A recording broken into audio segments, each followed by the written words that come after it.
Hey folks, this is your daily forecast. So here's what's on the agenda.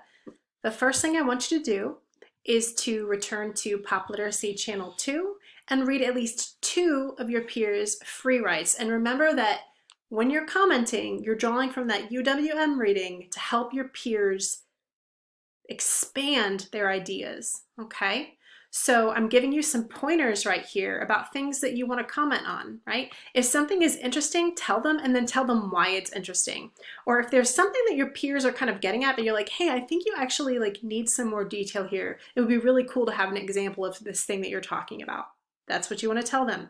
The same thing, if they're making some sort of observation about an artifact that is significant to them, ask them to talk about why it's important to them.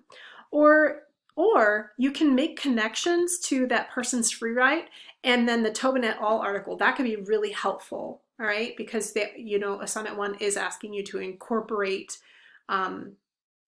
whatever your pop cultural artifact you're writing about with the Tobin piece. So if there are moments where they're talking about something, you're like, wow, this reminds me of this passage from the Tobin piece, let them know because you're helping them, right? So that is task 1. I want you to just do that with 2 people. And that's really about it. So do take your time with that because again, this is about quality over quantity. And then if someone responds to your stuff and you're not sure you understand what they're saying, ask them for more clarity, right, in that. Okay, so second task. Your second, these last two or 3 tasks, you're gonna be like, oh, this is not exciting. And I totally get that, but it's gonna end up being helpful, okay?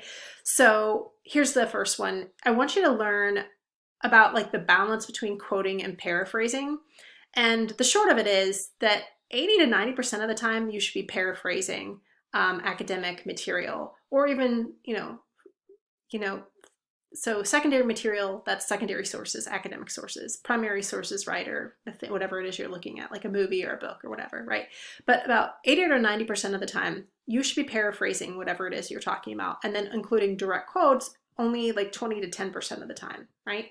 So just sort of keep that in mind because most novice writers overquote. And then also do keep in mind that even when you're paraphrasing something, you still have to use in-text citations, which brings me to the next topic, okay? So you need to learn how to quote and paraphrase in APA format. I'm required to teach you APA format. So the first thing that you're going to do is you're going to watch an overview video about APA format and how to do in-text citations. Watch the videos first, all right, so that you can kind of get a sense of what you should be doing.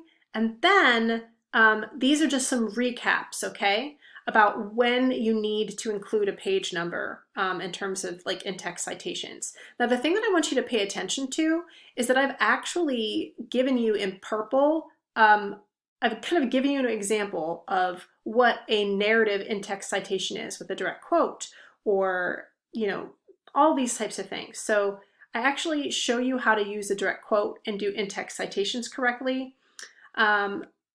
And I do the same thing when we're talking about paraphrased ideas and still using in-text citations, okay?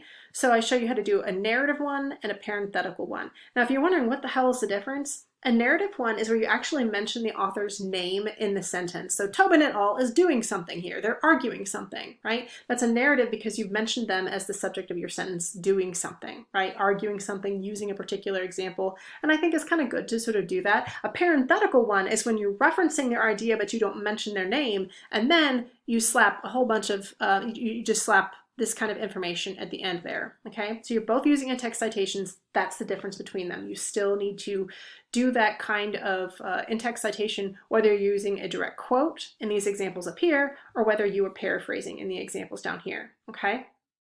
The only time you never need to use an in-text citation where you're using the page number is when you're just mentioning the gist of what they talked about. Like Tobin et al. Examine, race and representations of race and gender and ability in Disney films, right? Then you just sort of put a date at the end of their name, whatever the date of their article is. But most of the time in our pieces, you're going to have to use in-text citations, okay? So just keep that in mind, all right?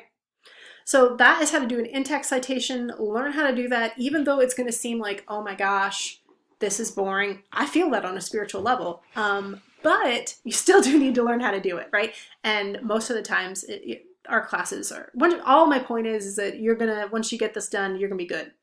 So in task 4, what I want you to do is to learn how to create references in APA formatting. And there's a video that kind of walks you through that. Again, kind of watch that for the gist, but then know that I'm kind of like taking care of you here by giving you some examples. So I actually show you, I actually create the proper citation for the Tobin et al. Article. So if you end up, you're gonna obviously need that reference for your first assignment, so you can just like copy that and paste it. But I also want you to pay attention to how to reference, you know, like formatting when you're citing a book or when you're citing a film, when you're citing a news article or a television series, all of those kinds of things. And you'll notice again that I have highlighted my examples in purple, right? And I'm doing that so that you can see just an example of that, because maybe you can kind of like copy, like let's just say you're referencing a television series for assignment 1. You can just sort of copy this. And maybe you're looking at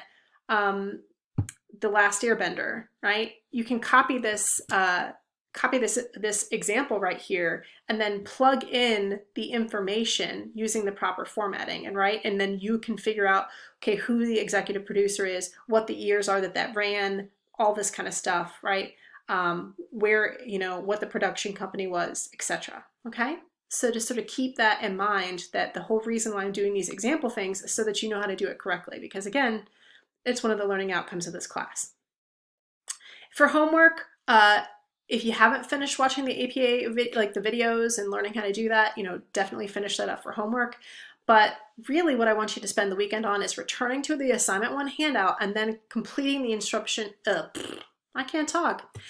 Completing the instructions for step 2, all right, listed in the assignment prompt. Okay, so that's it.